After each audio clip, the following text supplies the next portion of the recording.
let's go and look at why the agents move their business to us. It's income security. That's the biggest aspect of what we have to offer. That's to guarantee you no other marketing organization in the United States offers the same income security that we do. All of your advanced and adjunct renewal commissions are paid directly to you by the insurance companies. And you don't have to worry about an agency to put this thing together. And now you're going to be worried about getting the right compensation every time. As a new associate, with consistent personal production, you'll create your own business, which automatically generates hierarchy bonus, which is the next level of bonus that we're going to be talking about. And the most important aspect of the whole program, you, including your spouse and your children, are 100% vested on all commissions, renewals, hierarchy bonuses day one. Now, there's three words in this thing that are extremely important, okay? Can you figure out which ones they are? Yep. Vested hierarchy bonuses. Okay? That's the most important aspect of the whole program. Charles Loper, when he put this thing together, he was retiring from CLA services. Okay? And what caused Charles to look at this type of scenario? Because he'd seen it. He didn't want to sell $2 soap for $5, but what he was looking at was what happened to his agents over the course of his career in building CLA insurance services. He had several good agents. He had several agents that were friends of his. He had several agents that went out of the business because they could no longer function as an insurance agent. They couldn't travel to appointments. They couldn't even travel to the office. Right? He had several agents who were hurt financially because they had some problems, some medical problems, that caused them not to be able to function for 6 months. And he's gone, there's not a thing I can do for them. There's nothing I can do for them. From a business perspective, he was locked. He couldn't do anything for those agents. And in my 43 years in the business, I've seen, I can't say how many agents that went out of the business because they couldn't physically and or mentally handle it any longer. Okay? That's the most important vested hierarchy bonuses. Those bonuses we'll talk about very quickly. First, let's look at the traditional insurance agency structure and find out what is the scenario. How does it affect you? Or excuse me, let's look at you and I win in the hierarchy structure and how it affects you and yours.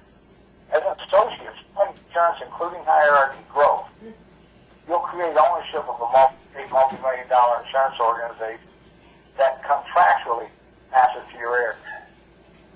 We're not just telling you pie in the sky. We'll say, okay, this is going to go to your wife if something happens.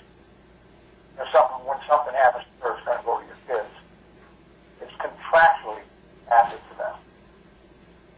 What's the difference in hierarchy structures? Let's look at traditional insurance agent structure. Wealthiest insurance professionals earn $250,000, $500,000 plus annual income. Who are they? They're MGAs, IMOs, and FMOs. And occasionally you'll have an agent that falls into that category. But that's highly rare. All right? And how do these MGAs and FMOs and IMOs get to that level?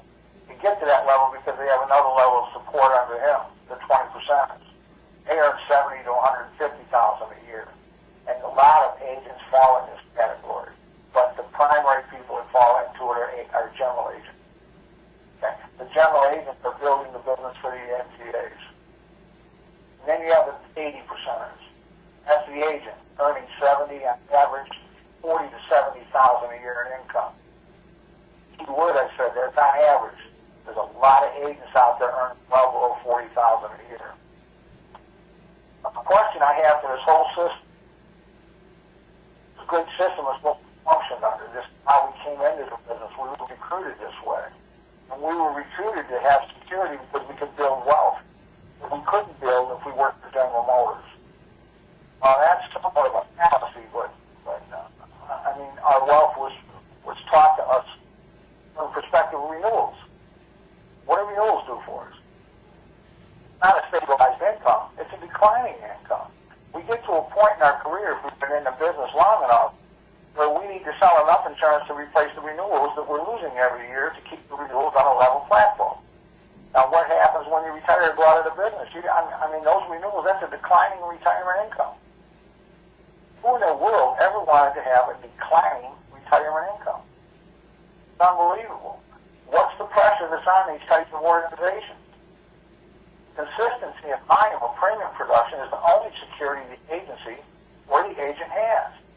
Obamacare is a great example of that. I mean, I know 4 MGAs that were making this kind of money that are no longer in the business because their whole structure was based on health insurance. They lost it in the matter of the signing of a pen. $250,000 in income was gone.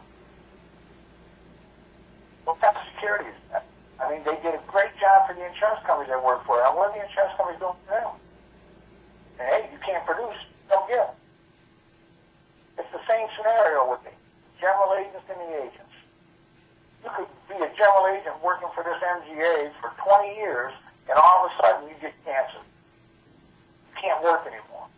What's the scenario? You get your renewals, but, I mean, and for a little while, hopefully if you recover quickly enough, we'll keep giving you the overrides. But if you don't recover quickly enough, we've got to have people supporting those agents. We're going to have to move them around. So the agents are gone. Okay? There's no security unless you have consistent level premium production. Oh, here's the question. What happens if you have a serious heart attack, a stroke, cancer? What if you're permanently disabled? Okay? In any of these functions, you're gone. All right? It's history. Your security's gone. How are you going to pay your bills if you have cancer? You can't work. I mean, and it's relevant because one of our people at my level in this industry is that way right now. He's hurt. He was hurt. Let's put it this way. Having been an insurance agent, his cancer is a really good possibility that he's going to be out of the business.